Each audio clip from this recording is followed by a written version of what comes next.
Welcome, everybody, to the Reach Out podcast. This is your host, Juan Pablo Orquez. And first of all, I just want to thank you all for tuning in once again into this program. If you're listening to us through Spotify or Apple Podcast, please make sure to give us a review and a rating so we can reach a larger number of college students and a larger number of young professionals.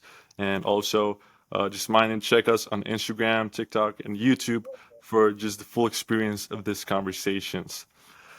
So today's guest is someone that brings a lot to the table when it comes to professional development, especially during the college years. He is my friend.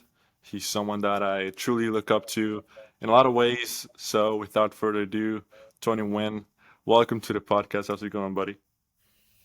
Hi Juan, I'm good. How are you? I'm doing great, man. It's so cool to have you here. So thank you for Yeah, being here.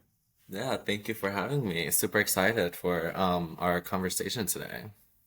Hell yeah. So Tony, just tell us a little bit more about yourself, where you grew up, how about your college years, your work, just a little quick spill. Yeah, for sure. Hi everyone. My name is Tony Nguyen. I was born in Vietnam, came to Houston, Texas when I was 5 years old, and so I've been here ever since. Um, I was a senior at the University of Houston, graduated yesterday. Yes. Super excited to become an alum now. But yeah, during my time at the CT Bauer College of Business, I was a double major in accounting and management information systems. I was a student work as well, so I was working, studying, and then I have my own photography business, and so I was doing that on the side as well during all of that. And so yeah, I attended an early college high school, did a lot of dual credit, had a lot of dual credit transferred over to U of H, and so that resulted in me graduating a year early. Um, and so, yeah, I'm excited to share my experience and tips or advice I had about any professional development topics that we will be discussing today. That is very cool, man. And congratulations on graduating. I know we're talking a little bit off camera, but it's just so amazing that um, just seeing all your hard work pay off. I know we always get to see that, especially all the other students in Bauer. But as I was saying earlier, we're gonna miss you, man.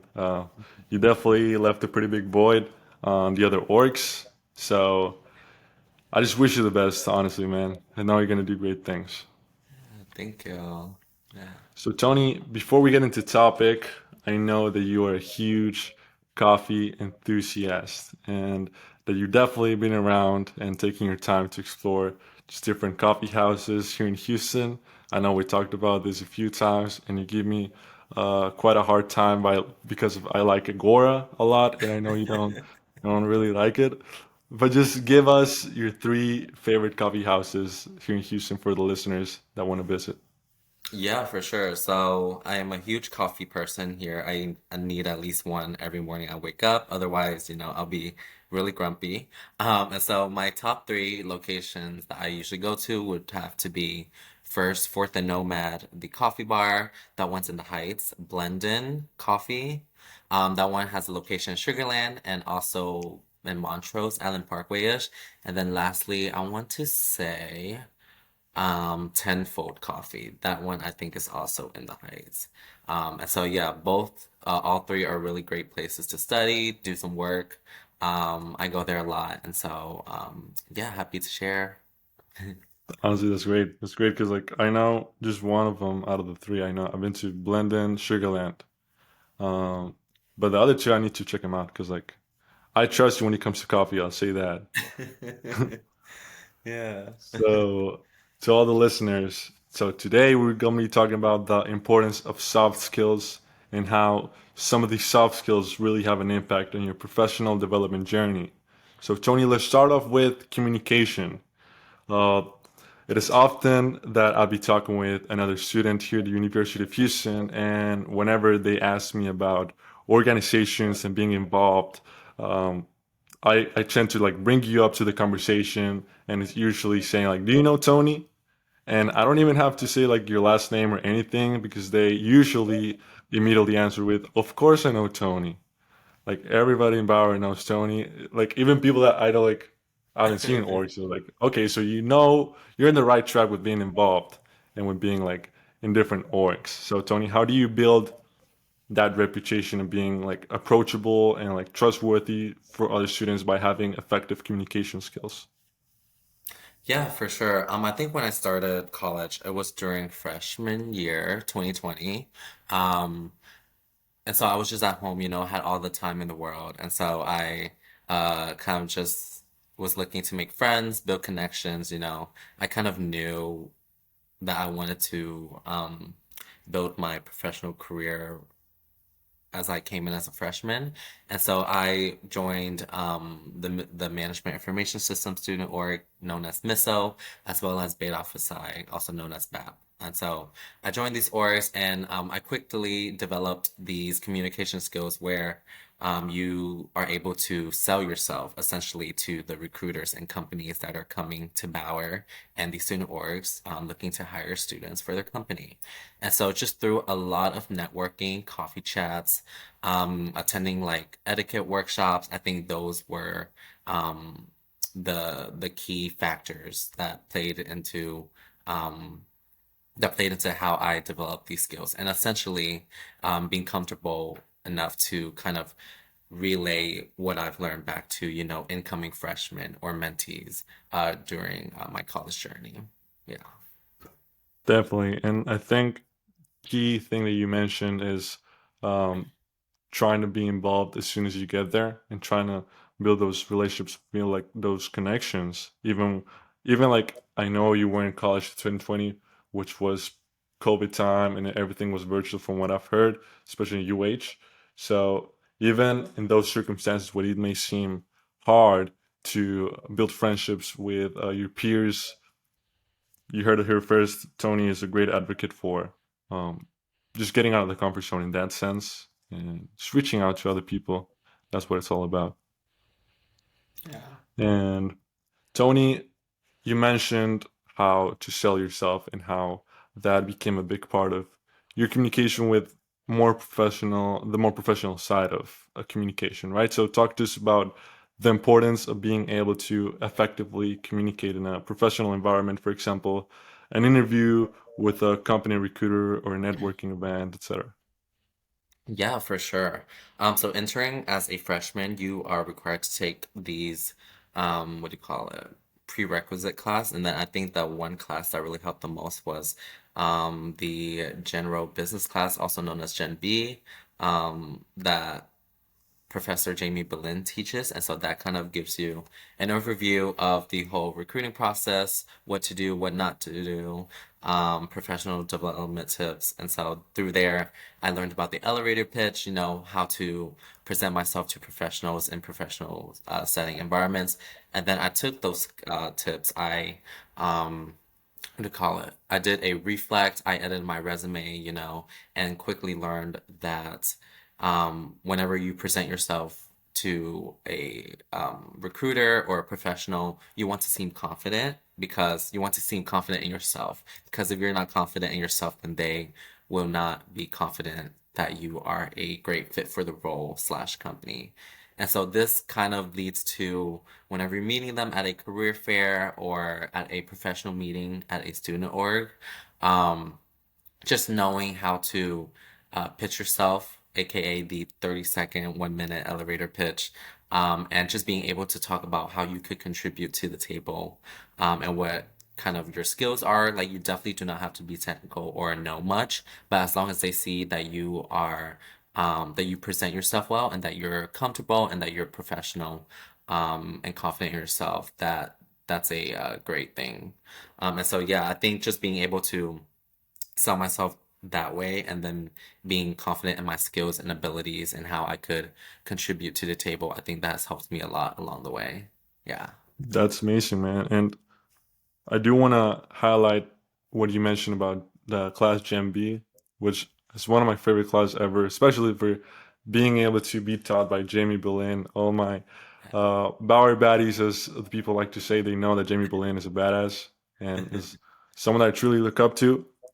And it is very, very important to remember how what you mentioned about maybe recruiters in the initial stage of an interview, they don't really pay attention or like prioritize the technical abilities, but rather your ability to express yourself. And I Mhm. wanted I want to remember for a bit how Byron King, the second episode guest for this podcast, on our first talk ever, he mentioned how when he was a recruiter and when he would go to this career fair, especially at the University of Houston, he would just say to himself that if a student made him want to listen to them, then that was like at least 60% already in the way, like inside the position or inside the conversation even. So yeah, I think it was really great that you mentioned that, because I know, at least for me, when I was a sophomore and uh, early junior, I was very, very just frustrated on the fact that how am I going to be able to present what I know technically on such a like short period of time, and at the same time just like have a like quality conversation with a recruiter, Yeah.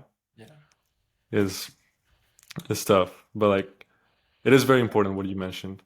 So it is, yeah.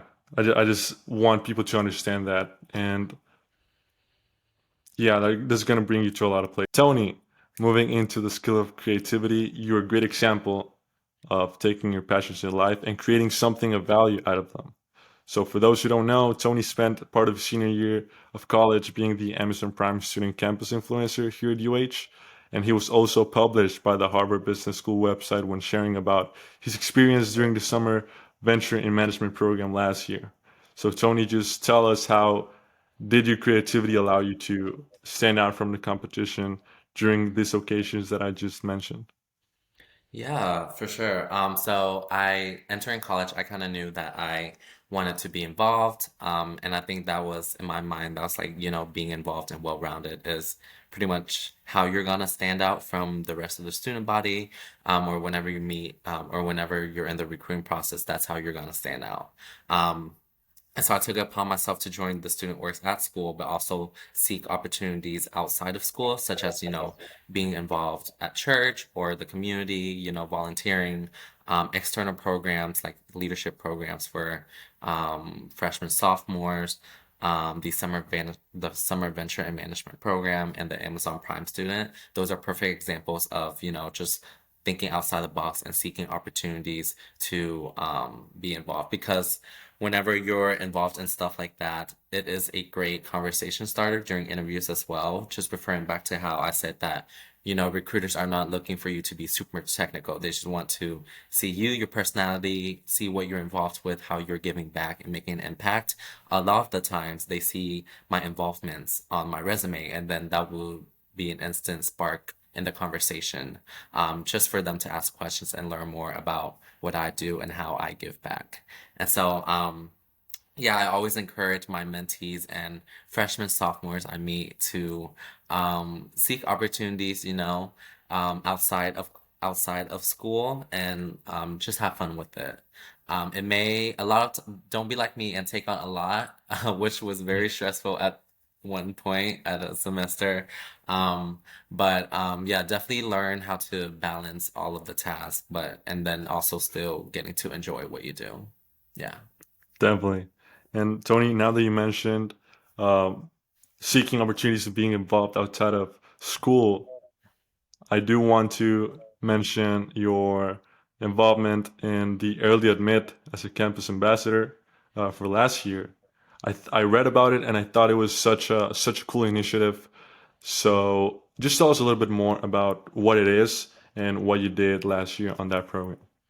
Yeah, for sure. So just a little background. After the Harvard Business School Summer Venture and Management program, I knew that I wanted to pursue my MBA later on. And so I did that summer program, summer of junior year, and then entering senior year, I was looking into MBA schools, the top business schools, what schools I liked, did campus visits, had coffee chats with the admissions board, did all of that. And so essentially, when it came to the time for applications, taking the GRE/GMAT exams, um, I realized that, I need help crafting my story, formulating how I will get my ideas and what the story I want to tell across to people to like people in admissions who may not have a business background, who may not understand what I'm trying to express. And so um, what do you call it? I seeked help from coaching services, and one of my really good friends who I was in the program with, he got admitted into UC Berkeley Business School. That's definitely one of the top. I think it's number four or something. And so he was a coach at Early Admit, and so yeah, I kind of worked with him. He gave me some advice and tips on how to stand out during the application. Um, and then I just saw one day that Early Admit was hiring campus ambassadors. And so I thought that would be a great way to share about the deferred MBA process since it is kind of like a new and upcoming thing. And so I thought that, by being an ambassador for Early Admit, I could relay these information back to undergrad here at Bauer. Because I don't, yeah, I rarely see anyone talk about deferred MBA here at Bauer, and so I just thought it's a good way to share that information across. Yeah. 100%. And like the reason why I bring it up is because I knew what you were about whenever I decided to bring you on the podcast, but it was just until I like really looked into and see how all these people that, especially like freshmen and sophomores, look up to, like you being a great example of it. I feel like they'll have that same common denominator, which is the desire of helping other people, which is like assisting with your previous experience and making the path for them just a little bit easier, which I think you've done a great job at like doing that. So yeah, we thank you for that. And hopefully whenever I look into maybe getting an MBA, I'll think about what you said and I'll Yeah, give you a call definitely. for sure. Feel free to ask. Yeah. So, Tony, just going off of that, what I just mentioned, what advice would you give to those students trying to get exposed to those similar opportunities and positions that maybe don't get talked about often inside of school? Yeah.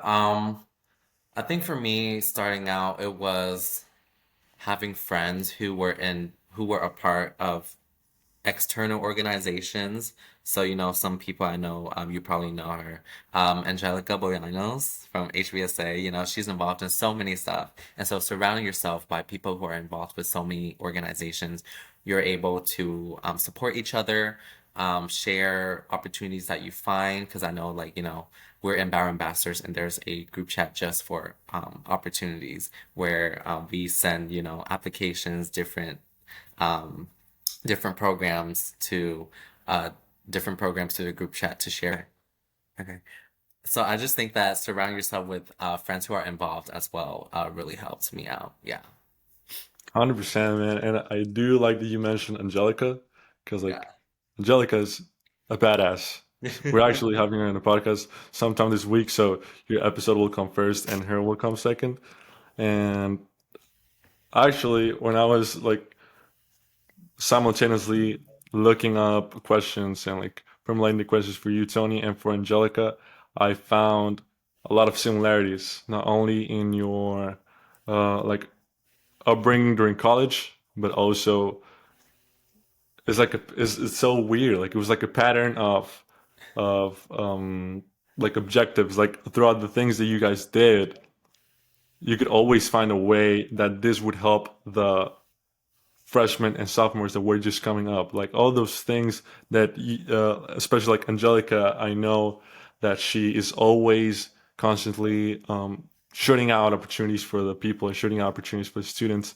And I know Miso is a big one of the one that she's part of. So I think it's great. And I know that by you guys doing that, you like achieve a vast amount of success, not only for yourself, but it is a true example of your success now means that other students can like have a successful path during college too.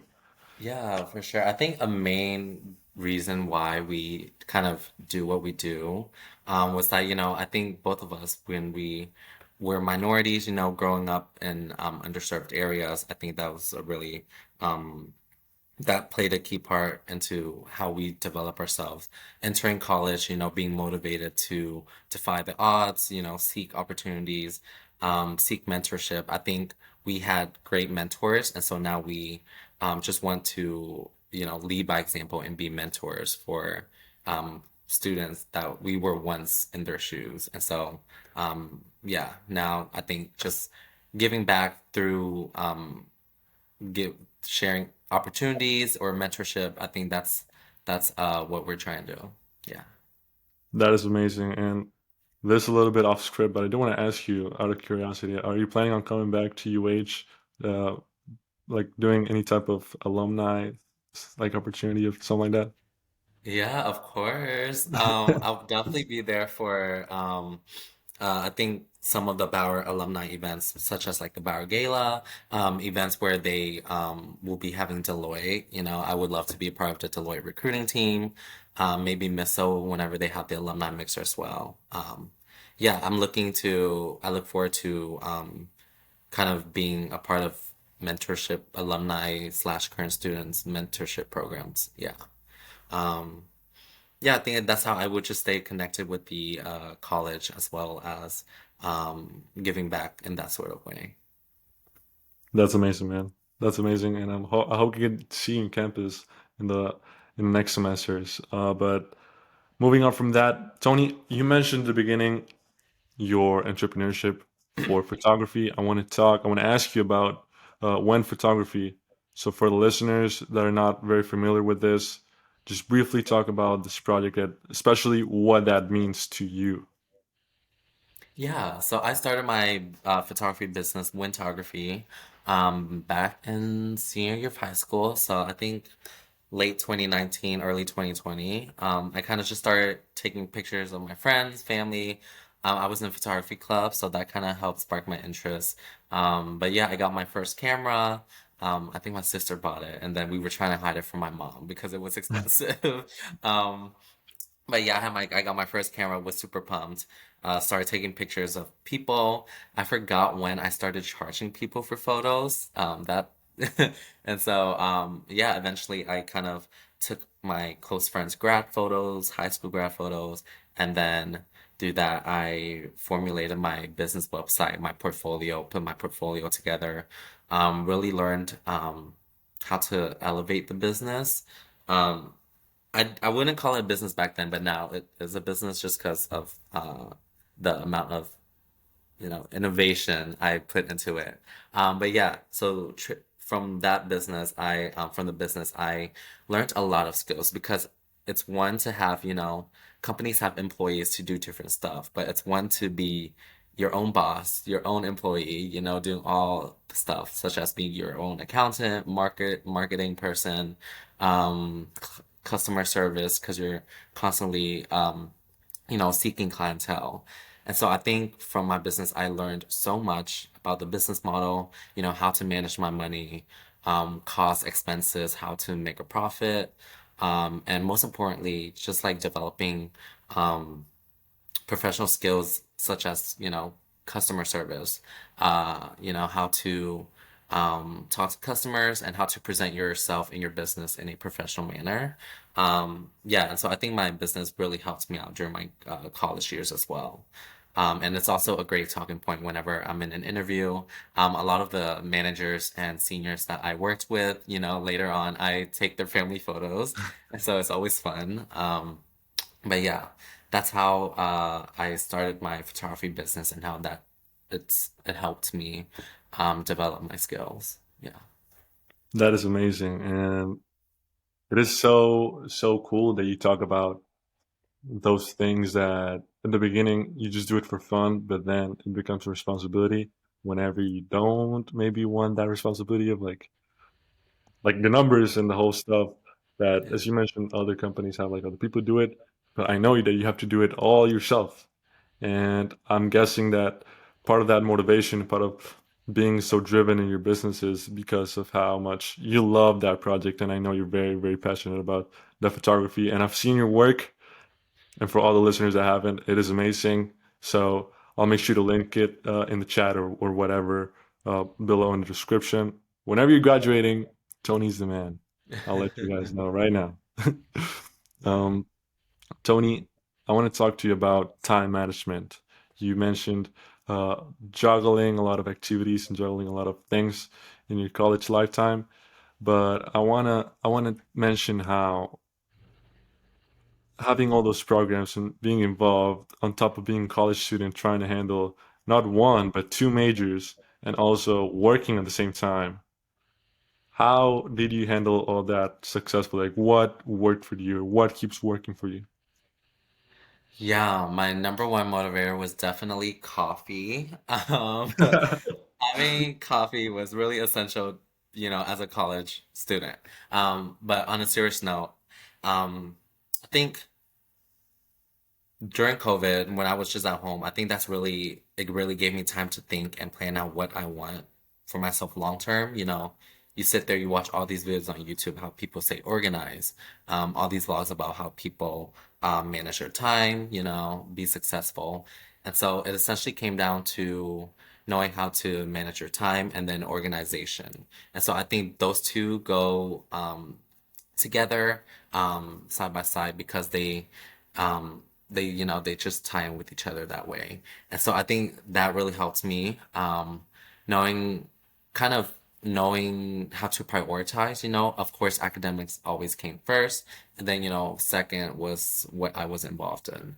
And so how I kind of managed that was like I would attend events um that I know would benefit me in the long run. So if it was like a social event, then I may not attend that.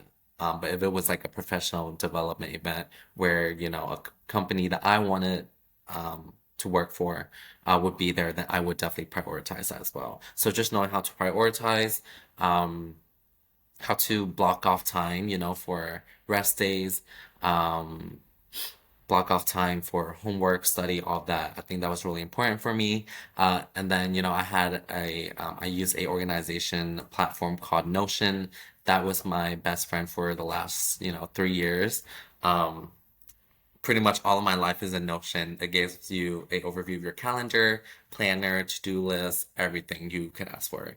And you can access that on your phone too. And so whenever I need to take a quick look at it, I would just pull up my phone, pull up Notion, see what I have for today, see what my events calendar is like for today. Um, so, yeah, I definitely highly recommend, students find whatever platform works best for them. It may be Google Calendar, it may be Outlook, it may be Notion, and kind of just play around with it, see how you like it, see if it um, aligns with your schedule, your needs.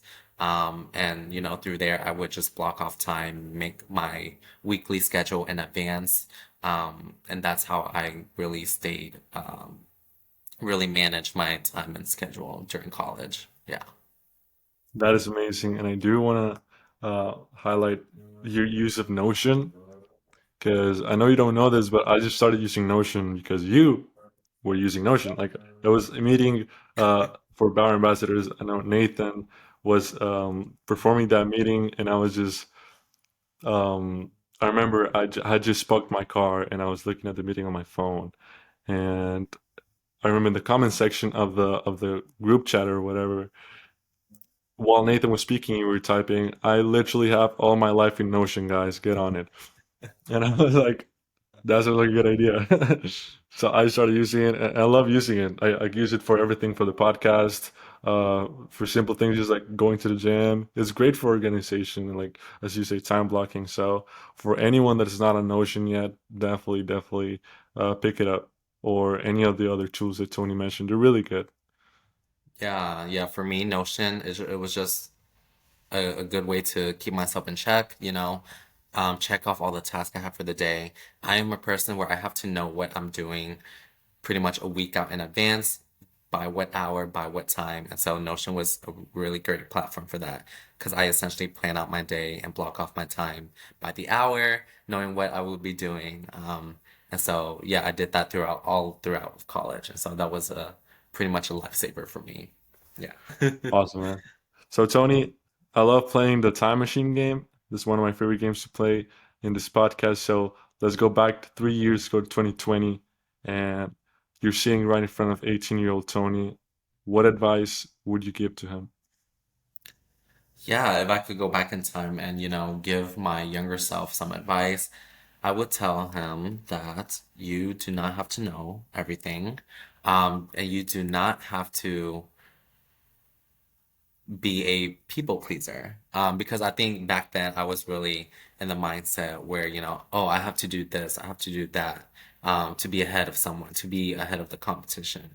But I think everyone has their own path, their own, what's the phrase? Like time will come. And so, just really enjoy the moments. Yes, you would want to push yourself and want to be better, but I think that just going with the flow and not to be so hard on yourself. I think that's what I would say. Um, Let me see. Uh, Sorry, blanked out a little bit. You good, bro? You good? Uh, I love that. Yeah, knowing that you do not have to please anyone because, yes, you may have expectations from your parents, your family, pressure, all this and that, but at the end of the day, it is your career. If you think about it long term, it's your career, it's your life, and I think just be be happy with yourself and be happy with what you do. I think at the end of the day, that's the most important. So yeah, I wish I knew that back then. But I mean, I'm happy now, and so there's no complaints. Yeah. You see, this is why I love the time machine game because like it just brings out how genuine people like yourself and how it's been not easy like to achieve all these things that you have achieved, but yet again, as you mentioned, you're happy now, and uh, I'm just very very excited to see whatever you got for the future, not only long term but short term. You know, um, so I just want to keep going and tell you, Tony, that I told a handful of people that I was going to record this podcast episode with you, and all these people were very very excited to hear from you because, as you may know, you're quite the role model for us college students. And now that you graduated, what advice, like that, now that you have like this perspective, what advice would you give to the students listening right now?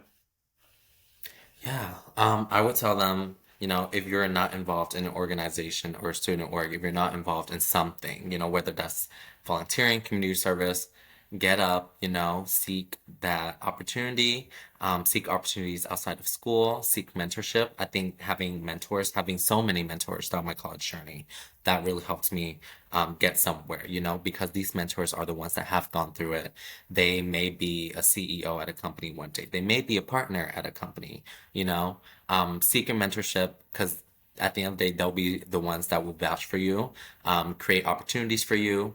Because I know that my mentors sure have done that for me.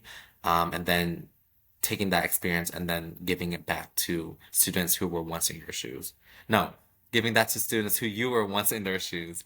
Um, is really important. And so that's definitely my advice to people as well. And then secondly, going back to the whole you was it you drive your own career, If there is something that you feel like you're forced to do and you don't want to do it, then don't do it, because at the end of the day, if you are not comfortable and if you are not happy with what you are doing, then think about it long term. You do not want to be miserable in your job and later on regretting that you did not put yourself first back then.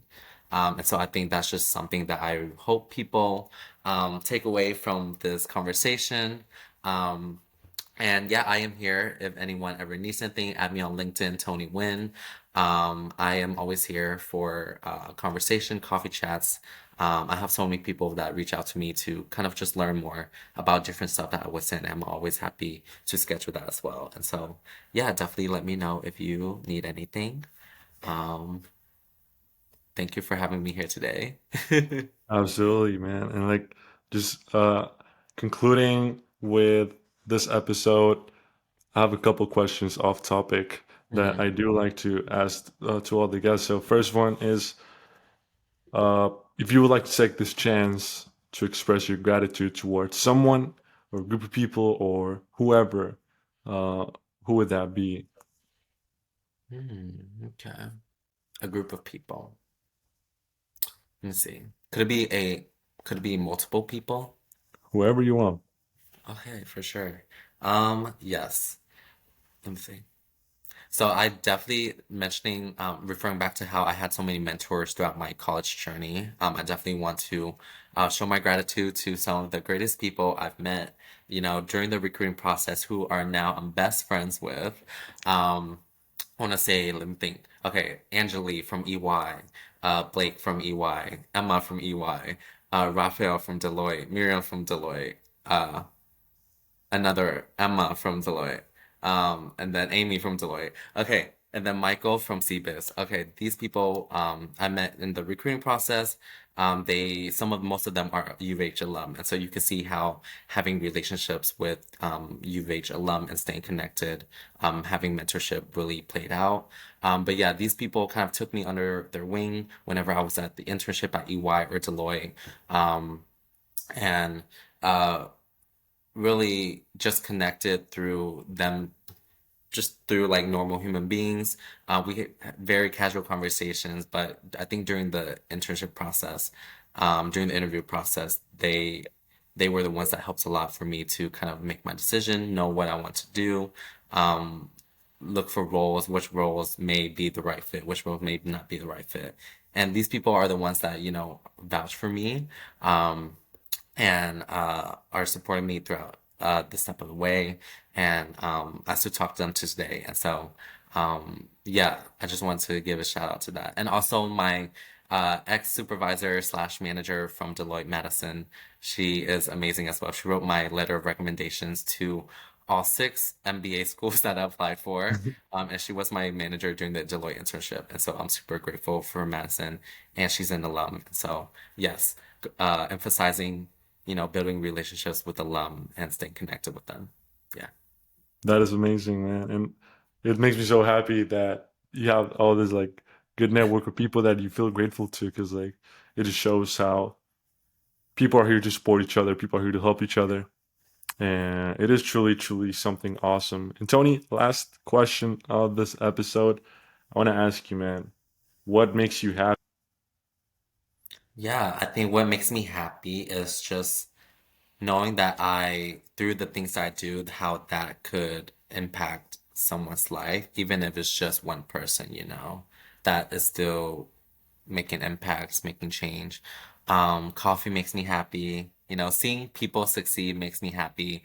Like recently, I had so many friends that I met through um, my MBA recruiting process. They got into their dream MBA school. That made me so happy because, just seeing people from where they started, working their way up to where they are now and achieving the goals that they want. That always makes me so happy. And that kind of serves as an inspiration to me to strive for better as well. Um, yeah, I think that's what makes me happy at the end of the day. I love traveling, that makes me happy as well. But aside from pleasure, just giving back somehow to your community, whether that's through your involvement, volunteering, or at school mentorship, that makes me happy. That gives me joy, and knowing that I could make a difference in someone's life. Yeah. That is amazing. It was one of my favorite answers of this question. I gotta be Okay. honest. But yeah, thank you all guys for tuning in to this episode. Thank you, Tony, once again for joining me. I want to congratulate you again for your graduation. Hope I get to see you soon, man. And as I mentioned, and as Tony mentioned, you can check him out on LinkedIn. And yeah, I hope everyone just has an amazing, amazing evening. So Yeah, bye bye. thank you. Thank you everyone for listening. I had such a great time in this conversation. But yes, feel free to reach out to me whenever. I'm sure Juan Pablo will link my stuff down in the description. But yeah, I hope everyone have a great summer. Kudos to you if you're taking summer classes. But yeah, get on out there and get them. Absolutely. Have a good one. Bye bye. All right.